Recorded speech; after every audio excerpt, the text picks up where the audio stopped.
гостин во вестите денеска е генералната секретарка на Собранието Цветанка Иванова, која во последниве 2 мандати на Собранието е генерален секретар, но во Собранието е многу подолго како пратеник во повеќе парламентарни состави досега. Господјо Иванова, добре дојдовте во Собраниското студио.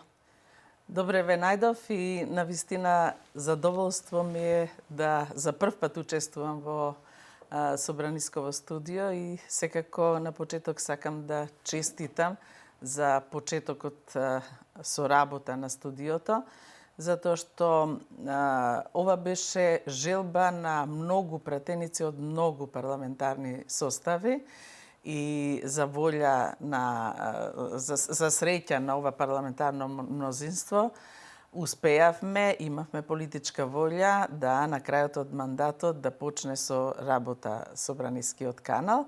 Ви честитам, убедена сум дека ги имате сите услови за работа и дека навистина ќе имате успешен период пред вас. Ви благодарам, токму и тоа е нашата цел, да го доближиме Собранието и неговата работа поблиску до граѓаните. Речиси 2 мандати сте на позицијата генерален секретар во Собранието и за овие 7 години многу работи се сменија како во Собранието, но така и во однос на функционирањето и на функционирањето на Собраниската служба. Кои вие од вашата позиција работи би ги издвоиле и промени кои што се случиле во изминатиот период?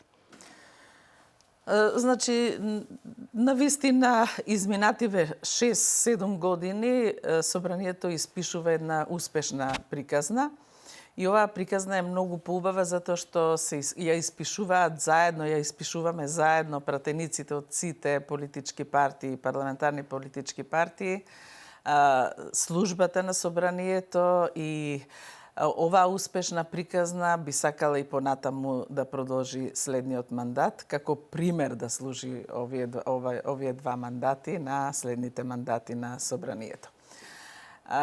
Собранието направи револуционерен скок во демократизација внатре, во поддршките кои што ги има, во реформите кои што ги направи.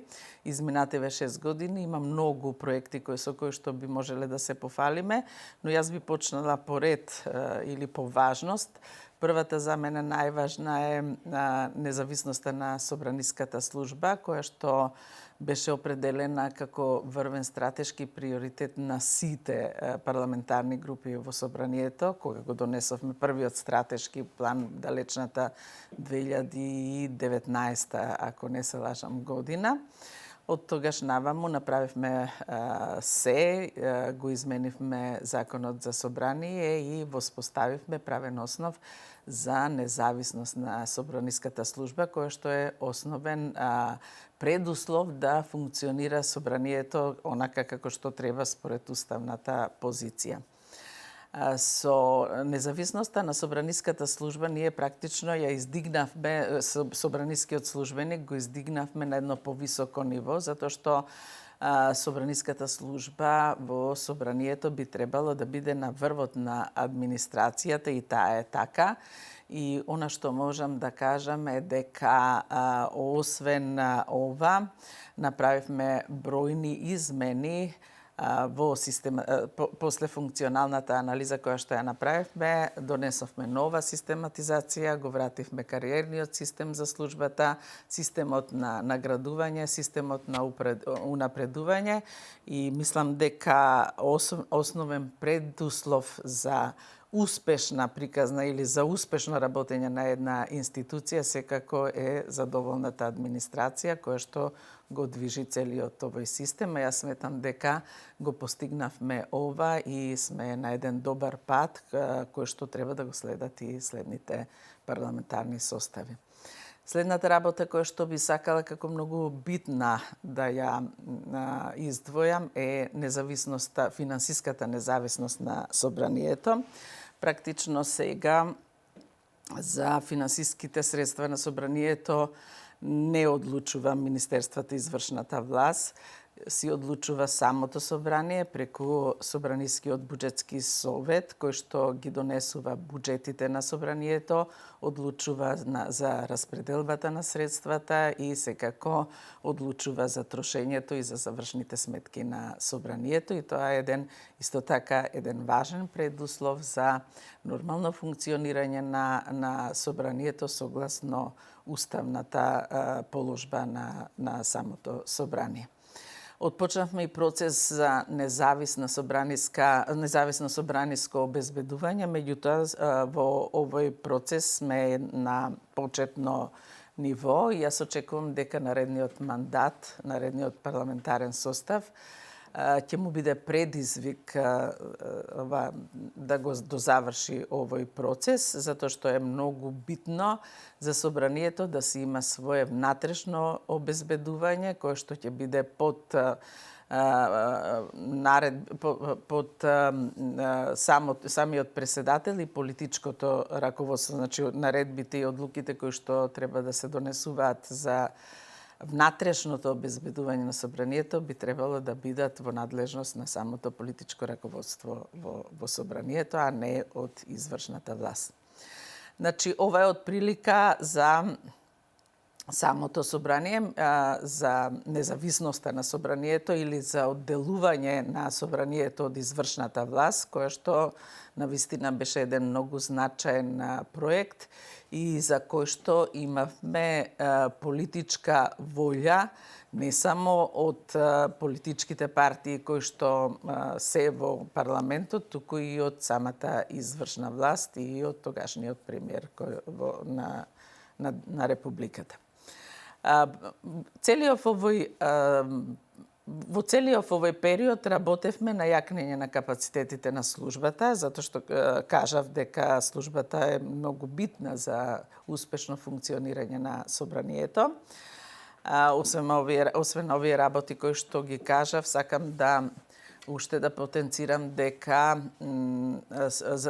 востановивме Совет на собраниска служба, кој што е многу битен за собраниските служби. Овој Совет на собраниска служба, во кој што учествуваат сите раководители на сектори, е советодавен орган на генералниот секретар, кој што учествува, дава мислења и предлози и иницијативи за сите работи кои што се поврзани за функционирањето на самата служба, почнувајќи од унапредувањето, распоредувањето, позиционирањето, наградувањето, систематизација, значи практично собраниските служби се вклучени во целиот овој систем на креирање политики за работа на службата. Водевме сметки исто така за поддршка на собраниските службеници за дооформување или за унапредување на нивното образование. Имаме стипендии, доделено повеќе стипендии, заедно со, тука да спомнам, со Швајцарската конфедерација и имплементаторот NDI. Имаме доделено над 40 стипендии за постдипломски студии, за докторски студии и за разни курсеви за изучување на одредени вештини на службениците. Значи, доста се работеше на оваа тема. Следен приоритет или стратешка цел беше дигитализацијата на собранието. Овие 7 години практично направивме револуционерен бум во дигитализација. Имаме целосно сменет систем на мрежниот систем на поврзување, имаме нов систем на гласање и работа на пленарната седница, имаме аудио и видео опрема на канцелариите или салите кои што се за одржување на комисиските седници, видеонадзорот исто така. Практично целосна дигитализација, надградба на е-парламентот кој што представува една многу важна алатка за целокупниот законодавен процес.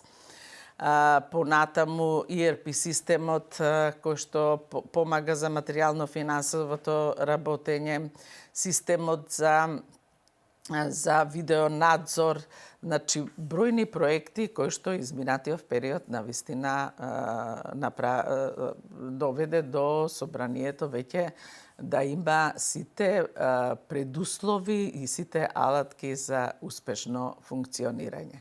Мислам дека овој тренд треба да продолжи понатаму. Имаме уште бројни работи кои што треба да се истакнат, меѓутоа заради трајањето на емисија секако во некоја друга прилика.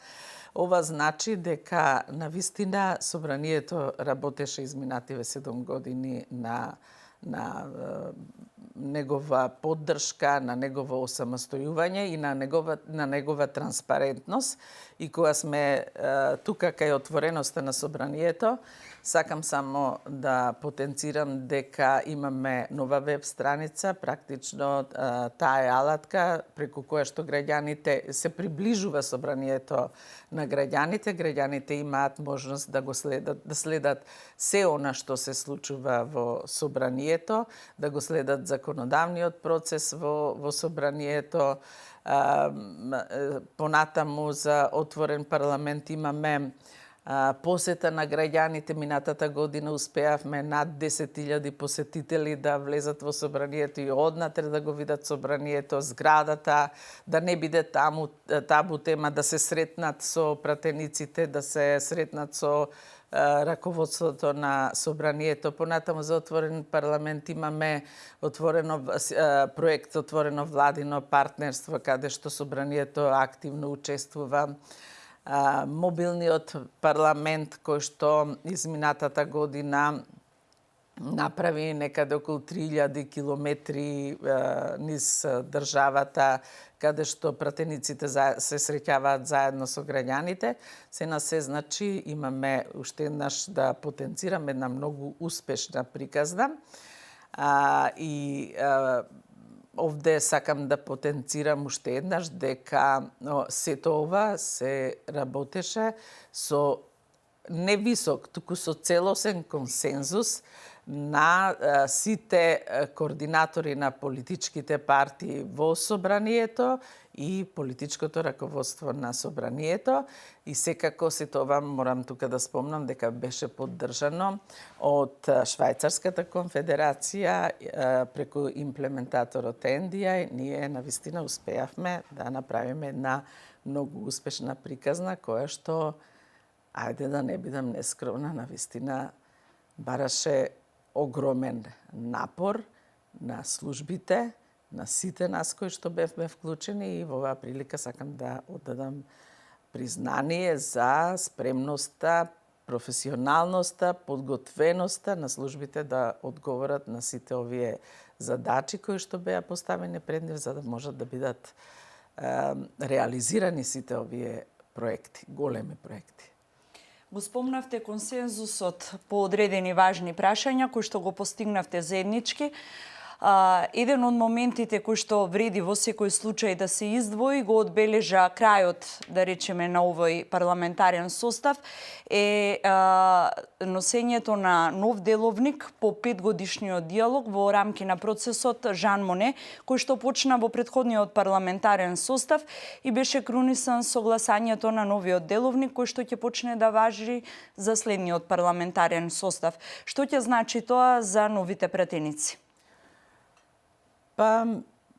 Мислам дека процесот Жан Моне заврши во декември минатата година и успешно заврши. Тоа беше круна на долгогодишна работа, посветеност на сите политички партии во собранието, без исклучок.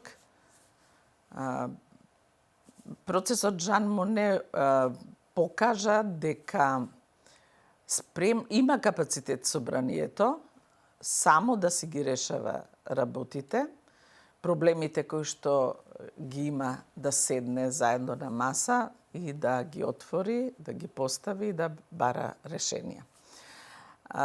Деловникот кој што беше донесен повторно со консензус на сите, сметам дека ќе значи дека во иднина, во наредниот парламентарен мандат, Практично, работата на парламентот ќе биде многу поизвестна, попредвидлива, затоа што се строго регулирани работите кои што беа правни празнини, да речам, во стариот деловник и кои што различно се толкуваа и имаше ситуации или можности да се толкува одредена одредба на таков начин, практично да се обструира работата на самиот парламент. Сега мислам дека веќе нема да биде ова случај и доколку се создаде основа за следниот мандат, следниот парламентарен состав да почне со работа на изработка на собраниски календар, затоа што има основ сега во деловникот за такво нешто. И тоа е повторно уште една алатка со која што практично собранието ќе си има еден помирен тек на работа и поизвесен тек на работа. Голема придобивка е деловникот и самиот процес на Жан Моне. Не само придобивката што е деловникот, туку, како што кажав, научивме низ овој процес кој што траеше поприлично долго, да се слушаме едни со други, да седнат политичките противници на иста маса и да барат, и секој да се види на спротивната страна и да бара решение или излез за самата состојба. Јас мислам дека деловникот е уште еден успешен проект кој што навистина ќе биде запишен во историјата на парламентарниот развој на државата. Овој собраниски состав се соочи со низа предизвици. Генерално половина мандат помина во услови на ковид пандемија, кога мораше да се носат брзи законски решенија, итно да се реагира. Што според вас беше најголемиот предизвик во услови кога речиси изгледаше невозможно да се организира истовремено работата на 120 пратеници? Навистина пред собранието се исправи еден голем предизвик со ковид кризата. Практично ние не ни знаевме, не ни имавме некои предзнања како треба да се постапува во услови на една таква криза. И се соочивме со потреба во таква криза да се конституира собранието, да одржиме конститутивна седница. Тогаш собранието беше распуштено, бидејќи беа предвремени избори. Практично службата сама, заедно со мене како генерален секретар и моите заменици, во соработка со тогашната комисија за здравствена заштита, направивме по наше тогаш наоѓање таков правилник или систем на мерки кои што требаше да се почитуваат за да се одржи таа конститутивна седница без да има последици, знаеме какви, во тогашно време од ковид кризата. Ова беше еден од најтешките моменти во условите на криза за мене и секако за целата служба. И за волја на вистината успеавме успешно тоа сето да го направиме. И добивме и пофалби, службата доби пофалби за сета ова завршена работа и нашите тогаш правилници послужија како пример за работа во вакви услови на останатите институции. Секако дека собранието имаше и други предизвици, имавме активна блокада каде што практично мораше да се изнаоѓаат начини како да функционира собранието, затоа што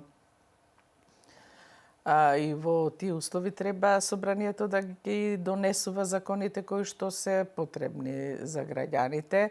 Се соочивме и со протестите кои што беа за францускиот предлог, каде што практично службата беше целосно и целиот систем на внатрешното обезбедување беше во посебна приправност.